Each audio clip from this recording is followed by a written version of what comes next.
This is Eugene. And this is You Film, Feel Me. film reviews for Reprobates. And we're going to do something we've never done before. Well, never. We have, I don't know how long we've been doing it. I lose track. This is not numbered like the Show Stomper, but we're going to do a special double header. Double feature. A double feature, double header, which means we're going to review not one. Not three. Not fucking three. Not five. Not five. Not 11. Two number 1 and 2 films in America. I haven't seen the Hollywood Reporter. Usually my go-to source for figuring out the box office. But John Krasinski's A Quiet Place or The Quiet Place. There's a quiet place. It's a Montavani song I used to love. We have drinks, and then of course the other one is the Avengers, the big blockbuster. Yes. Oh, the cat is playing with the mouse toy. That's what the noise is. Oh, and so let's start because we got a lot of stuff to talk about, and these are movies that people love. Millions and millions of Americans love them. They just love, and they feel so good, and they're feel-good movies, and they just love John Krasinski from The Office and his come from behind, his plucky little indie tale, A Quiet Place. What do you think? I don't know. To be honest, we watched it a week ago, and I probably didn't spend a minute thinking about this movie since then. Well, I did. I was thinking about it right after we left the theater, and I think it was all right. That's pretty much it. Leonard Pimp-Garnett would say, "Yeah, that wasn't very good. Now, was it?" It was all right. Okay, but premise-wise, the universe has been crashed into by a meteor that's brought alien life into the picture. The aliens are largely blind, but they have a really highly tuned sense of hearing, so that the only people who have survived, we're sitting in a cat hair room. I got my eye is really red. I think I got some cat hair in it. I think it's allergies. Or it could be allergies. And they have killed sound. Everybody. Sound activates them.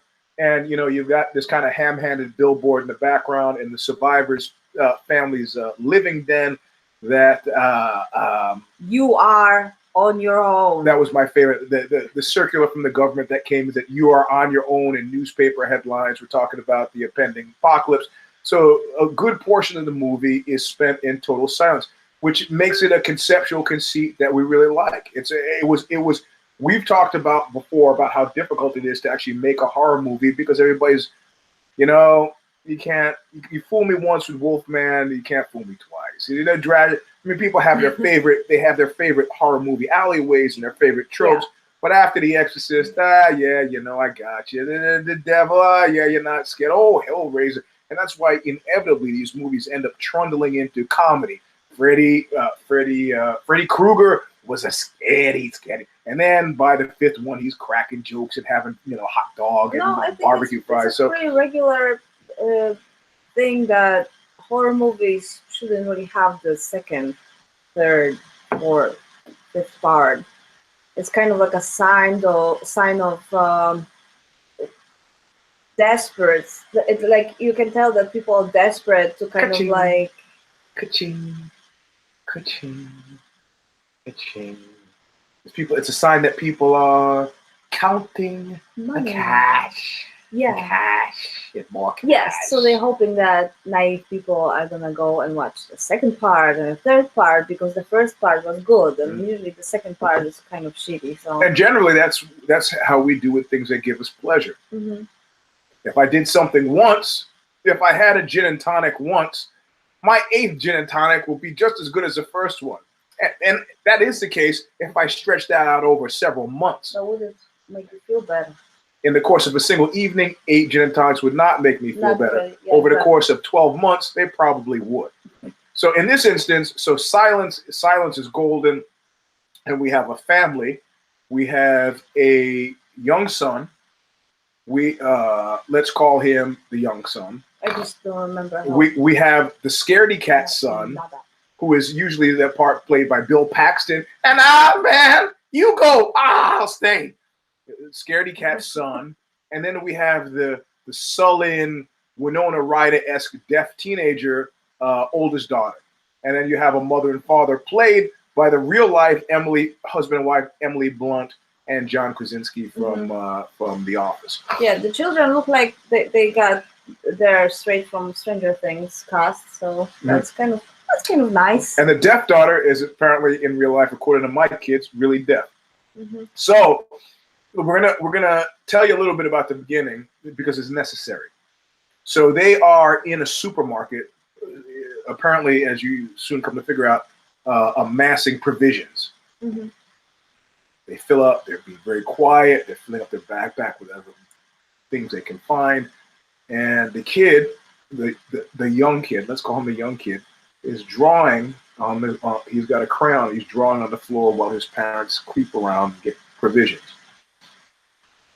He draws a rocket ship and he American Sign Language, signs to his sister, signs to his sister, this is what we're going to use to escape. And as he pokes around, he sees a little model. It's in a grocery store of looks like the Space Shuttle Challenger. But he picks it up. It's like a toy. He's excited, and she's like, "No, don't make noise. Don't turn it on." And he's like, "Please, please." And she goes, "Well, okay." Right then, the father comes around the corner and says, "Do not."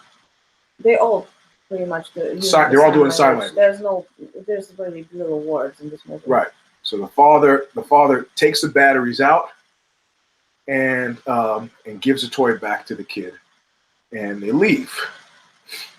But in very typical horror movie fashion, the father leaves, the mother leaves, the scared son leaves, the deaf daughter leaves, and the young one is the last one to leave. And he looks on the counter and he sees the 2 batteries that power this thing. And he decides, fuck it, fuck dad, takes the 2 batteries, right? It's not logical. Kids are not logical. No, it's not logical. It's like when you have a little one, it works that way in nature. You're not leaving the little ones on the end. He's also walking at the end of the queue they have. Yeah. It's not logical. You're putting the young ones in the middle. Yep. It would never happen in real life. Right, because you step on a leaf, you could be dead, right? So Yes. You want to make sure that the kid, in any case, they're traipsing back to their house or wherever. They're on a trellis, a train trellis, or a bridge, footbridge. Yeah, they're walking bare feet. And the kid has clearly on the journey has put the batteries back in the fucking toy. Of course. And the whole family is walking, and then they hear this little toy, and the deaf sister doesn't hear it. And the father turns around and is like, oh my God, starts running back to the little kid, the young kid. And then the sister realizes something's wrong and then sees it and goes, oh, and right before the father gets there, the monster swoops in. It looks like something from Aliens. Swoops in, the kid's gone. Just gone. A spot on the ground. So they're all horrified, but they can't make any noise lest they be killed next. And so this sets up a dynamic where the daughter thinks that, in a teenage way, thinks that she's hated by her parents and becomes sullen and more difficult to handle. Which, to be honest, is not very visible. They didn't show any signs of hatred or even they weren't angry with her. Why would it be her fault? But then it sets up a fundamental conceit that is super fucking troubling immediately from the outset. You see them, they put a little shrine to the kid, a little cross, little toys. They've gone back, they're creeping around. And then they're cooking in their house, being very quiet and creeping around. And the mother turns, and you can see she's fucking pregnant. Yeah, heavily pregnant, 9 months probably already. Okay. About to. Okay. I don't know about the sexual contact you have, but sexual contact is sometimes noisy. Well, sometimes it can be also quiet. Well, if it was sudden monster ripping death, it would have to be quiet, yes. Right? But it's quiet, and apparently they think it's a really good idea to have an infant. Yeah, because they had access to condoms and even like contraception pills. Like everything is for free in that world. Yeah, they were in a pharmacy, a grocery store pharmacy, where they got the little space shuttle Challenger. So now they've become pregnant. You know, now any of you who have been around an infant newborn know that this is one of the singular most noisy things that you could have around the house, because kids have one my diapers, poop, you know, I'm hungry, I'm sleepy, I'm poopy, sleepy, and hungry. That's the way they communicate. They can't say, hey, could you change the diaper? They can't do that. They cry. That would be nice if they could. Make her be crying. Yeah, because I got this cat hair in my eye. You see, my eye is like messed up. I would rinse it, but we got the show to do, so we'll do the show. Rinse it with gin. Yeah, I'm rinsing with gin some other way. So this sets up another dynamic where you've got this impending tension because they're about to have the kid, right? Mm-hmm. Now, suddenly, it seems like at this point now, if I was a real asshole, I would stand up and leave, because but you know that people work that way. People not planning on the future. They just, like you said, that terribly poor people who are homeless shouldn't have kids, but they do, right? Okay. Yeah, so people work that way. It might happen. All right. It kind of adds to the story, but this sets up a dynamic now. Based on the news reports that you see scattered around, like this little den they have, which is supposed to have some narrative weight, you can learn how to arrest them. Clearly, everybody in the city, they're dead, right? Cities are noisy places. They are actually communicating with other alive people in the mountains. They're trying. They try, and they're communicating by lighting fires, remember? That's right. Yeah, so they're lighting a fire every night to kind of like let each other know we are here. So these people they've gone rural. It's kind of because we see farm signs, we see cornfields, we see grain silos, we see barns, we see tractors, things of that nature. We see all that stuff. There's also like less and less fire every night, so it means that the people actually get killed. So. Oh yeah, somehow. And there's a scene where they run in. We want to spoil it for you, but there are other people out there. Not many of them. Not many. Cities are all gone because they're very noisy. Mm-hmm. So this sets up. So these people have survived.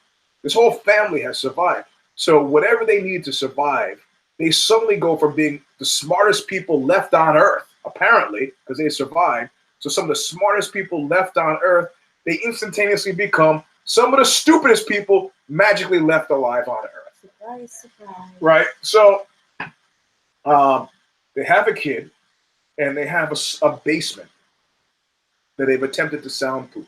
Now, keep in mind, the soundproofing is rudimentary because they can't hammer anything. Mm-hmm. They can't even really screw anything because at one point, I'm not going to tell you when because we don't really want to ruin it, the mother drops something. That breaks. Mm-hmm. It doesn't matter what it is. It drops. Like you might drop a glass in your kitchen, drop something that breaks, and this was enough. This was enough to get the monsters to come sniffing around their house, right? So, so they've attempted to build a soundproof basement. They've got mattresses, and they've got like kind of a hurricane cellar, and they have mattresses over the top, and then they've created a bassinet, a crib for the kid that apparently is supposed to be soundproof with a cover on it, and in an amusing, weird, kind of sort of creepy touch, the kid is doing like Frank from Blue Velvet. Oxygen mask. No, it wasn't. I think it was gas to gas the kid to make the kid sleep. It was an oxygen mask with a gas in it. Yeah, so it was like. Too much oxygen makes you sleepy All right, that was Frank from Blue Velvet. That's what they decided to do to their baby. Okay. We should start like recreating scenes from Blue Velvet right now. Who the fuck is that? Oh, that's just a neighbor. Neighbor. So you're from the neighborhood. Let's go for a ride, neighbor. That's not a good idea. Shut the fuck up. We're not going to do it. Then you're going to say good idea. What's not a good idea? What's not a good idea? No. Take a ride. That's a good idea. That's one of my favorite scenes in the world. We'll do Blue Velvet some other time. Yeah. Anyway, so Valentine's Day. Yeah, we'll do it. Yeah. Well, Valentine's Day is every day for some people, but so we're not going to take you through the various peregrinations of the movie. It's completely unnecessary, really. And and we have a soft spot in our hearts for horror movies in general. However, however, they don't get smarter, and it's necessary. It's necessary to care about the protagonist in a horror movie to be captured by the drama of the horror. Because if you don't give a fuck whether they live or die, then you're just kind of watching monsters do its thing. Yep. One thing that was actually that I was like buying that movie for most of the time, and then I've lost it. Second time, like each time when father was like going somewhere, he was usually like going to hunt. He was fishing.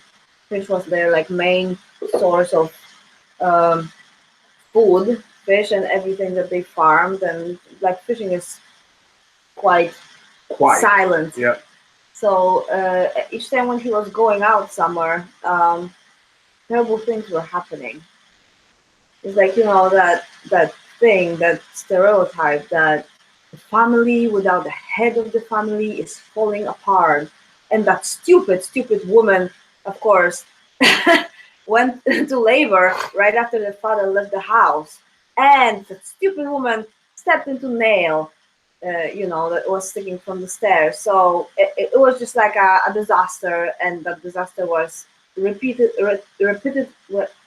Help me, repeated. Repetitive. Thank you. Mm. Repetitive. Yes.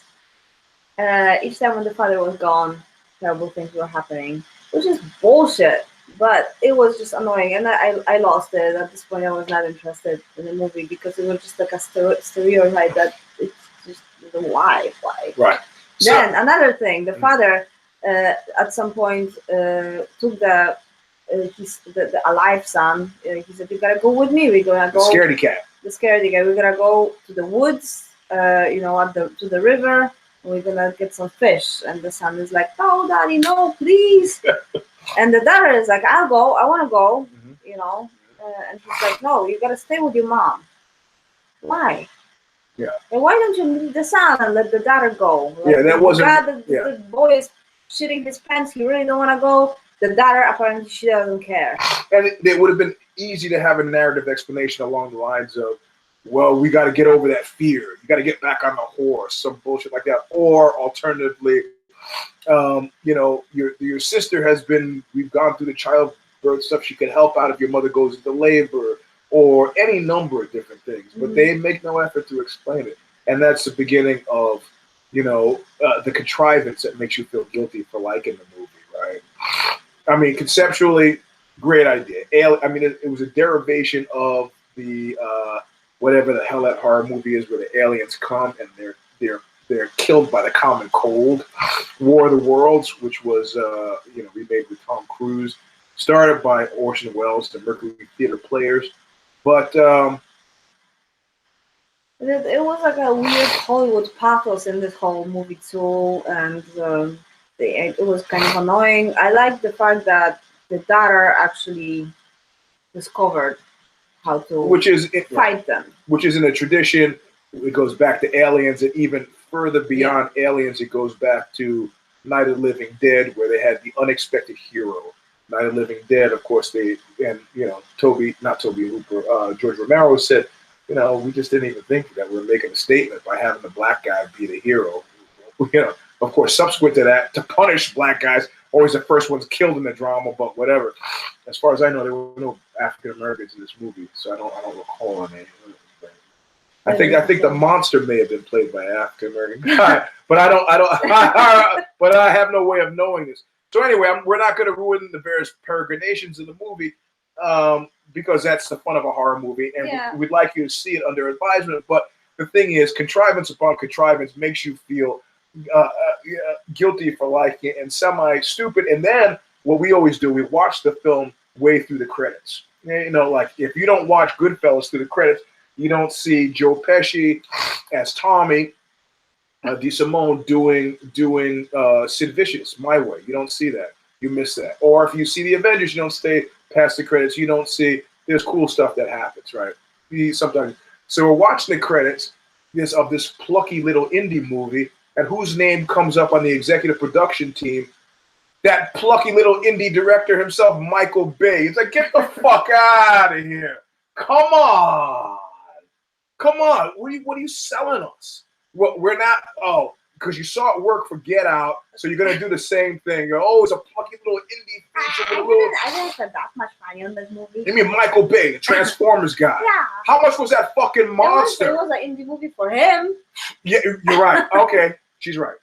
Right. For Michael Bay. Some people are buying $16 million houses, and it's just like a little right. drop in the It's a ocean bauble. for them. It's a bauble. So this movie is like there was a period of time, if you remember, Guns N' Roses' first record was initially released on some bullshit imprint that was designed to seem like an indie label. I mean, it was clear they were never an indie band, but they said, "Oh no, man, the kids are crazy for this indie stuff." So this movie was very much like that. So contrivance upon contrivance in front of the camera, contrivance upon contrivance after the camera. Yeah. All right. Okay. So we got to base it on the merits. Were you entertained? Yeah, I was, but I was expecting a little bit more. Did you feel like you wasted your money? Not necessarily. I would like half of my money back. And that's a reasonable standard. How much did we pay for the tickets? I don't remember. I think it was $12. $12 for a ticket. $24. So that's a $6 movie. Yeah. I mean, you can say that about a lot of horror movies. A $6 movie. So okay, you ready for the? Yeah. You want something? No, we got to finish the show. I know, but no, I'm fine. Outside of their displeasure at having to see my leaking eye. No, I'm just like concerned about you. No. So we're gonna do our rating. Mm-hmm. I need one hand for the ratings. She's a hard case. Okay, so get ready. 1, 2, 3. All right. Oh, we're agreeing. Okay. All right. Yeah. So, I think it's fair. Yeah. I mean, excellent idea. Conceptually, pretty solid. Yeah. Again, kids were great. And good acting. Well made. Yeah. Well made. But the story. I like the monsters. Yeah. They were really great. They were amazing, actually. Yeah. The writing wasn't as howl-worthy as Wind River. Nothing is, I guess. Yeah, but I just, in my mind, it didn't really. I just, there were holes in it that I just needed to have filled a little bit, and there's no reason for them not to have done it. If people were paying attention, it clearly would have happened. Yep. However, in other words, what we're saying is the problem with this movie is the brain. The rest of it is sound, but the brain was not. Much like the monster in Young Frankenstein with the abnormal brain. So that's a problem. Will you enjoy paying $12 a person for it? You might. Yeah, but you might like especially it. You might enjoy it more than we did because you now know it's a 4 of a movie. So you go in with an expectation of 4. I went in with the expectation that this would be an 8. So I'm just a little bit disappointed. That's all I'm saying. Just a little bit. Mm-hmm. Now, with a movie like The Avengers, it says blockbuster all over. Yeah. No mistake. Blockbuster, unquestionably blockbuster, right? So pre-summertime movie, they want to get the machinery cranked up. A lot of kids who are on the semester system, they're doing finals now. They'll be out of school next week. Blockbuster, part of the Marvel Comics universe, right? So I fell asleep twice. Well, I think she should explain why you fell asleep. Now, I'm a comic books geek, so the whole brain of the movie I got. That's explain why you fell asleep. It's just because I'm just not super. If the fight scene doesn't get me somewhere, like Mad Max fight scene is like a perfect fight scene for me. Mm-hmm. A lot of things happening, great filming. The Avengers. But now, what you do as a job, you're a photographer. Yeah. So explain why. Go ahead. I interrupt. Like every time when I see a fight scene, I'm kind of like my brain dissociate. Like I'm just like falling asleep. Really, it's to me it's like white noise. Visual chaos. Yes, visual chaos. I just can't focus on one thing or couple of things. It's just like too much things, and my brain is like, you know what? Fuck it. Just let's turn you on for a second. We're gonna bring you back after it's over. So yeah, I fell asleep twice because the fight scenes are really, really long and boring. Like long and boring, very long and boring. Well, see, I'm a fighter. She's taking. I'm a fighter too. She's taking martial arts, but part of what they talk about in like Cinematographer magazine, which I forget the name of it, but I found this thing. They talked to George Miller, the director of Mad Max, and they say, "You do great action scenes. How do you do them?" And he broke it down and explained why his action scene. Well, he explained his action scenes, and then you understood why his action scenes were so effective. Right now, for example, I'll tell you what I mean. You say, "Well, Eugene, this is a multi-million-dollar industry. How come you're pointing something out? Oh, really?" People have pointed out post facto that they've never really figured out how to light black people. They've been making movies since like the 20s. They haven't really figured this out. They haven't thought about it, right? It's not been that big of an issue. Black and white films is different. Once we got color, they didn't really think about lighting them. They didn't give a shit. Okay. So some of the movies now, you can tell when they actually have a black director, they know they're paying attention to how to light black people. Yeah, you know. Gold, Black Panther. Right. Great example of excellent, right. Light. So it can be paid attention to. What George Miller says is, and I could have this wrong because I'm not a cinematographer, he said you have to have a focal point for the action that is in here. Mm-hmm. I'm sorry, this me pointing the finger doesn't make any sense to you. This is your viewfinder right there. Right. That is your action. In your action and your action always has to be the focal point of your focus. It always has to be in here. And if you watch once, you get a guy like Michael Bay. Michael Bay didn't have anything to do with Avengers, but typically in his Transformers, a lot of these movies with fight scenes, your frame is chaotic. And you'll discover that people's, like Anapest rhythms, if you hear Anapest rhythms, that music will make you tired, right? Mm-hmm. They just know the way the brain works. Anapest. Certain types of music will just make you tired to listen to. You just get tired. And it's the same kind of thing. If your frame is here and it's filled with all this chaos, you're actually dialed in and it's 3D for a lot of us, you can't do it. George picks a center focus and he sticks with it, and not only that, he directs to that center focus as well. So he's in tight, so you can see the physical struggle, or he's out, but there's not this kind of shit just happening all over the place. And we also had weird seats because we didn't get there at the crack of dawn. So we were like a little bit. Because I could lie down and just take a nap. We were but I think part of it in was 3D. On the side, looking this way. And first of all, we have to say that we're going to start going to Alamo Draft House a lot more because I can't stand it. A friend of mine sent me a jammer, a cell phone jammer that I could use to jam the phones of people around me. But you could just sit there and just jam the phone. But then I don't want people fucking with their phones because their phones are jammed. It's like it's really assholish. No, it's assholish. Of course, what I've started to do is just like if people in front of me are looking at their phones, I'm just like leaning. Yeah. Very close. Yeah, she did that. It was great. I noticed that. And breathing on their, on their neck and kind of reading whatever, and they turning and we looking at each other. And I'm that's cool shit you got on your phone. I'm glad I paid to see your phone. I'm assuming if you're doing it in a movie theater, it's super important. It's dark, it's public, right? Yeah, that's right. So I'm really enjoying doing that. It's just so cool. Right. Yeah. It was great to see her do it. I knew that's exactly what was happening, and it was really perfect. It was my modus operandi. Usually somebody's talking, shut the fuck up! And then everybody in the theater, I become the crazy guy. Yeah, exactly. I did that at Schindler's List, and I've done that in other movies before. My way is totally creepy. I like it actually works. It works. She fucking put it away. You don't want her phone peeked at. Then turn the fucking thing off in the dark. Try it.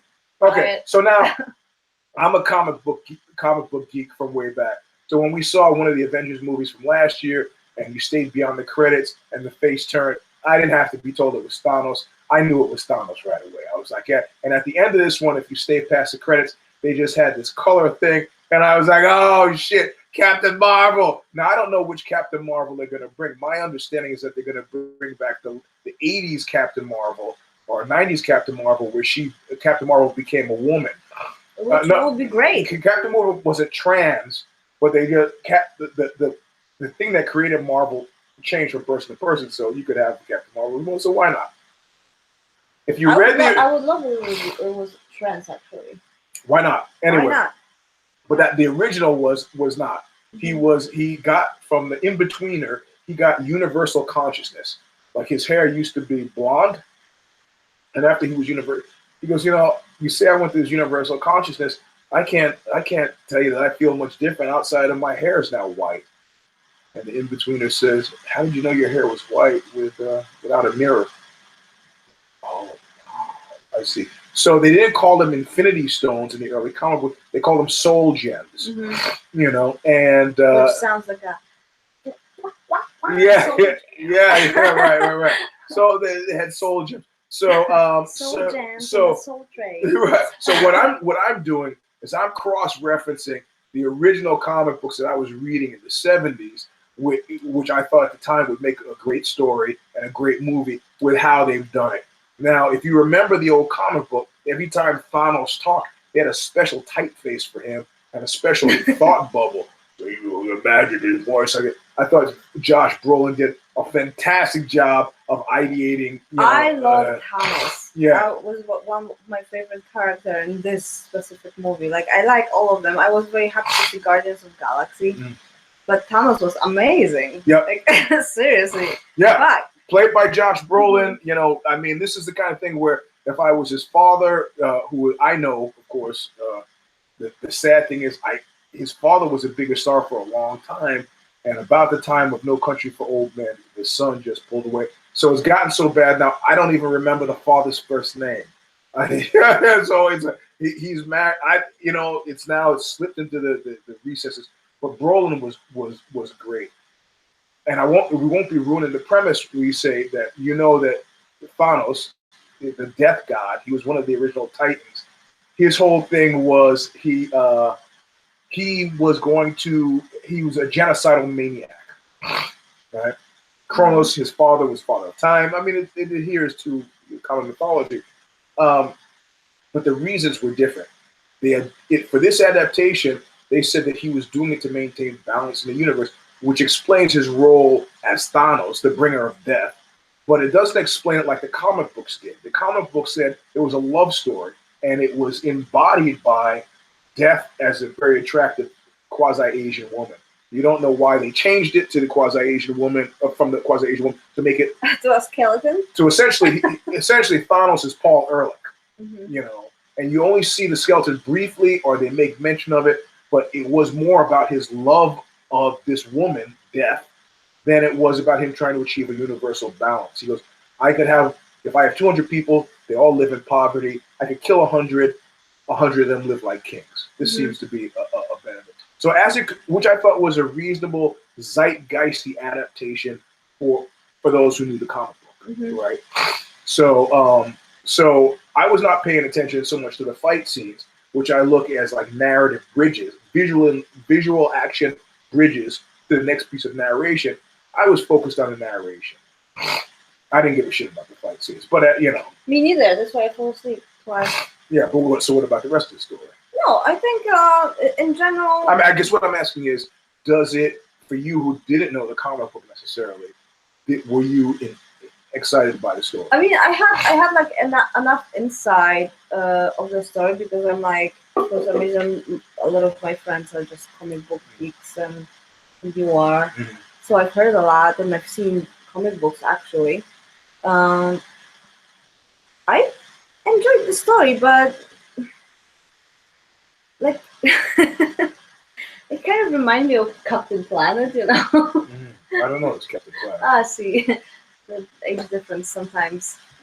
So it was like a cartoon, Captain Planet, and they have like 5 elements. There were rings, and they have 5 elements, and by joining the 5 elements.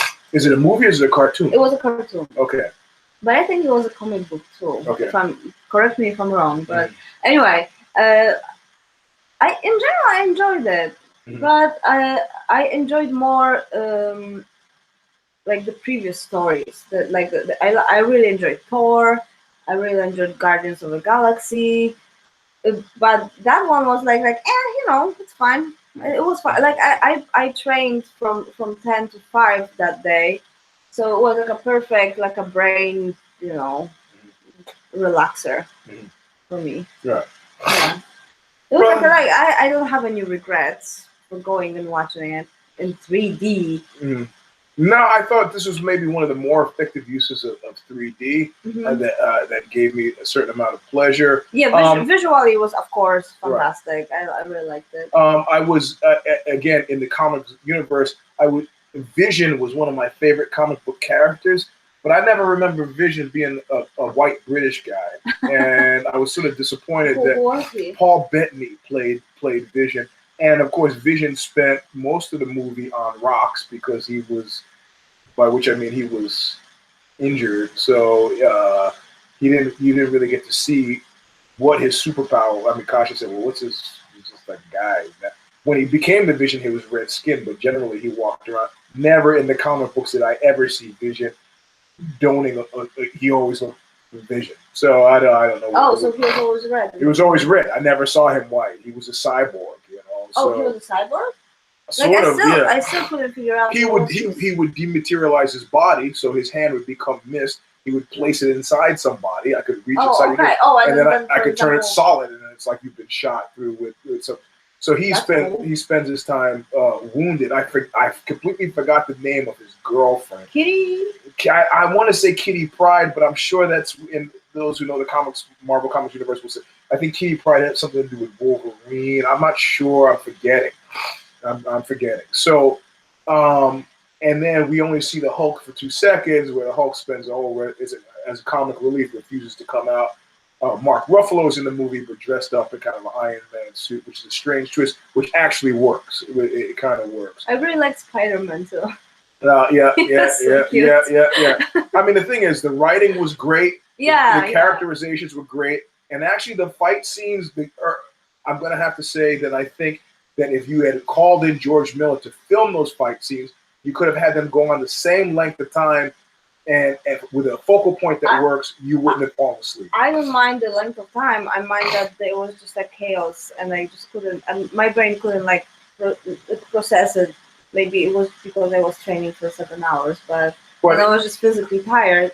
But but it was like the only thing that I would like not like about it. Well, it's become kind of a lazy filmmaker shorthand, and to film it like there's a reason why George Miller hasn't made tons of movies. Probably it's probably super intensive to film action scenes, but you go back and even watch the old Road Warrior with the anti-Semite in it. That would be Mel Gibson, and you can see that how he uses the camera is pretty magical. And what's amazing to me, what's amazing to me. It's like everybody can see it, and those movies were all successful. But people clearly think I don't need to do that. I just put the camera to the thing, and people are happy because it's like pop music. When you hear a little bit of pop music, I mean, you can't tell me you hear the beginning of a Katy Perry song and you expect any major surprise by the time they get to the end of the song. Really? No, you like the familiar. So they said, here at the marker, bang, fight scene, and then 6 minutes later the fight scene is done. There's just, we're just like, we eat the popcorn and we like. But George Miller actually says, I want this to be visually articulate, and there's a difference between the fight scenes. But the problem now, or not the problem, the challenge now with Marvel Comics Universe stories is that they have to be as good as the one before, with incorporating elements of the ones before, and they have to be an adequate stepping stone to the ones in the future. Yep. Right. I'm walking across the river. I'm using stones. I can't have a little stone that's got a lot of moss on it. I slip and I fall in the river. That doesn't work. They have to be the same size, relatively speaking. So you got to base this movie on the merits of, does it do like this? We said this about Black Panther. Does it honor the movies? Was it consistent in honoring of the movies that came before? And does it provide a great stepping stone to the next movie? Black Panther was there too. Yep. Yep. It was nice. And we've seen all the other Avengers. Yes. And we've seen, the X-Men. We've seen a lot of these things. So, so that's based on the merits. That's what we're judging it on. It was a good subsequent sequel, which is, make no mistake, this is what it was. And given the nature of the movie with the previews, we saw a lot of previews for Star Wars things, and we're sorry. No, I'm not a Star Wars person. I'm sorry. I had a appendicitis, like my first story with Star Wars. I was probably like 5 or 6 years old, and I remember the Star Wars were in the TV, and then I had my appendix taken out. So Appendicitis, yeah. Appendicitis, yeah. I just didn't have a good relationship with Star Wars, and then at some point I had a boyfriend who was super into Star Wars, so I was like, I'll get into it. I read, I'll watch, and it was just boring. Well, I mean, it's like every episode is about the same thing. It's the same thing. The same thing. Yeah. I'm sorry, but really, I think it's boring. Whereas the where I find the Marvel Comics books universe, because I know the comic books, I find it to be fairly deep. There are intimations of that. We know from the early Captain Marvels that the soul gems also consume you, and they tell him this. They tell Thanos this, and he goes, "I don't worry about that," which is what any addict says. I mean, what's gonna happen? He's gonna die? yeah, right, exactly. Well, maybe. Yeah. There's a great scene, and this is not a spoiler because it's not in the movie, but in the comic books, when Thanos gets all of the soul gems, and I'm going to call them as they really are, the soul gems. They're looking for Thanos, and the camera, the view pulls out, and you can see Kronos has been captured. He's got his handcuffs like the rings of Jupiter around one wrist. He is essentially he's pilloried in the universe, and Thanos is looming above. He's become a god. You just see a star outline of his face, and it's talking to you. So I mean, these things are heavily hallucinatory, and if they manage, they didn't fuck this one up. It's a good stepping stone to the next one. All they need to do is continue on and get that action shit together. They talk to George Miller before he dies. He's an old guy. Talk to him before he dies. You have something to learn from this guy. And I have a question, like out of curiosity. When Thor is telling Thanos, "You will never be a god," why he says that? I mean, is Thanos not a god? I mean, if he's a son of Kronos. No, technically he's a Titan. Okay. Right. Well, technically Hercules is not a god either. So Hercules is a demigod. Yeah. Which is why you take the godly nature, you put the human form. That's why Hercules is always flipping out. What about Thor? Is that a Hercules? Thor is a god. Yeah. Yeah. Correct. He's a full. Okay. God. So okay. Right. So yeah. Okay. Titan. Right. So then the question should be, I guess, what's the relationship between Titans and gods? Yeah, You've studied more classics than I have. I know. Like I would actually consider them kind of gods, but I don't know. Like Thanos is a god of death. Is that Thanatos? Yeah. I don't know. I mean, a lot of Titans were gods. So. Well, Kronos existed in Greek literature. Yes, Thanatos too. Yeah, okay. Yeah, all right. Huh. Thanatos is a god of death. Yeah, okay. And Kronos is in the comic books, and a couple of other of those early. This is part of the Greek mythology. I guess they were all there. I mean, they're like, it's not like there are. It's just an inspiration. It's not like they're super, Well, Kronos was the major god. Yes. He was the father of Zeus, it's right? Time, yes. Yeah, right. Okay. Don't know. Anyway, all right. So we're gonna do our ranking. Ready? Yeah, I'm gonna have a hard time with it actually. Well, just let's do it, and I'm gonna decide. Well, what hard time? Why? Because I don't know. Let's do it. Okay. Yeah, let's do it. Count of 3. 1, 2, 3. Oh, you were more generous. I think those 2 fight scenes. So what did you get? You gave it a 5? 5. And I'm giving it a 7. Yeah. Okay. So why did you give it a 5? Because I fall asleep twice.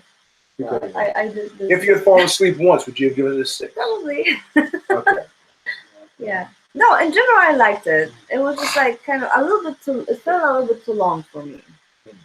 Well,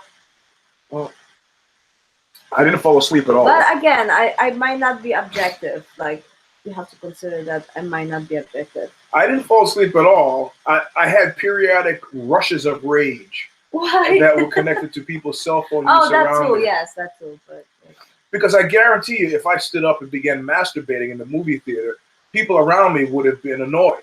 why would you do that? Why would you pull out your cell phone? Well, it's a little bit different from masturbating. I don't think so. Okay. In Eugene Robinson's word. Everything is equal. No, it's a private act. Masturbating is equal to looking at yes, your phone. it's a private act made public. You know. Yeah,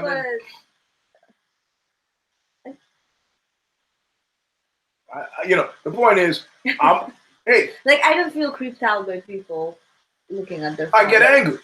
I get angry too. I guarantee you, the guy who was sitting with the woman in front of us or the next, they would have been irked if I had stood up and started masturbating. About pissing, I would piss on them. Would you no, not on them. Even though technically that would be more apt because the light is shining in my eye, it's bugging me. If I urinate on them, my private act has become public in a very uncomfortable way. Yeah, in that's the same the way. thing. Yeah, that's what I'm talking about. Like yeah. masturbating is actually a little creepy, but pissing is kind of like it's a statement. Yeah, so that's my argument would be. I didn't want to be as creepy as I would have assaulted somebody who I urinated on. Whereas if I masturbated, hey, I'm just in my private space here. You're in your private space. You're texting your friends. You're Googling shit that you need to Google. You got work emails. You've got important stuff to do. And me too. Me too. Hashtag me too. No, it doesn't work. That doesn't work.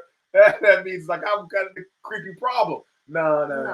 No, I just always feel like I always piss on them. So, in other words, as a result of this show, if you went to see Avengers, I wouldn't feel bad. I wouldn't feel like we led you wrong. If you wanted this Quiet Place and you waited for it to appear on Netflix or something, that wouldn't be bad either. That would probably be a good choice. It's cheaper on Netflix than it is in the movie theater. It's not. Yeah. I wouldn't feel bad. If you went out and spent the money to see a Quiet Place based on I really want to see a 4, then I don't feel bad. But if you went out like we went out to see A Quiet Place and expected an 8 and you get a 4, I'm going to feel bad because you didn't listen to us and now you feel bad too, I guess. No, just like go and watch it or wait for it. But, I like it. And Avengers, I mean, it's a very similar thing. I think that... Avengers, like... Yep. Yep. It's like a standard thing. No, there's a point. I mean, the terrible thing is there's a point at which there'll be a drop off. Like there was a drop off with Star Wars. There's going to be a drop. Like there's this drop off. Like at the top of the hour we talked about Freddy Krueger. There's a point at which they lose the plot because other people come in. And they don't say, well, if I make this movie a hit, all I've done is continue the fact that it was a hit. I haven't left it my own personal mark on it. Right? If I fuck it up, then I'm the guy who fucked it up. So they try to do something very which in the safe realm. But then, so what I would hope is that I would hope that they would get compelling directors, like get George Miller to do the next one. Let's go and watch it for Hulk. Well, we don't see. I like the fact that the big Hulk has figured out. I'm not coming. Yeah, that's the part of it. It was just very funny. He was pulling a Bill Paxton. I don't know that he was motivated by fear, but he was like, I'm back. Which kind of undercuts the whole Hulk thing. Yeah, because Hulk is showing up when you're angry, right? Yeah. Yeah, and afraid, or somehow your blood pressure increases. So he's supposed to be calm. We don't see Mark Ruffalo appearing especially calm. So the physiology of Hulk, the creation of him, somehow is not right. But whatever. I enjoyed myself. Like I have an overriding positive emotional sensation connected. Me to too, the totally. Like I didn't fall asleep. I did, but it's not. It doesn't like completely. That's why she gave it a 5 and I gave it a 7. Yeah. All right. So next week we may or may not actually do a show, but we'll do it. We'll do it the week beyond for sure. next Or week. yeah, we got stuff to do. We're We'll, gonna be whatever somewhere. is secret. We'll tell you about it We later. have a lot of secrets. So I think that's the end of the show. Thank you for listening. I'm gonna go wash my eye out Yeah, like do because it. I can feel it now. No, it looks terrible. There's a cat here. I don't think it's a cat No, I hair. can feel it. It's right. It's like up in here. I can feel it. So I'm gonna no, leave it alone. Leave it alone. So anyway, thanks for listening. Yes, thanks for listening. Let us know what you think about the movies. You can let us know what you think about us too. And also tell us I guess I rub the eye. Tell us if we have to create something, right? So we either have to create a Facebook shingle, an Instagram channel for the show, a Twitter page for the show. So let us know in any way you can, maybe in the comments underneath. If you need anything like that. Yeah, in the comments underneath, which you would find more effective as a way to communicate versus just do this other thing. Otherwise, we'll keep going through Showstopper. Anyway, okay. Thank you for watching, 6 viewers. Thank you. We lost somebody. Anyway, we'll see you soon. Look what you made me do! No, I'm going to charge you for that. That's mine for the other show. Anyway, all right, we'll see you guys. Bye.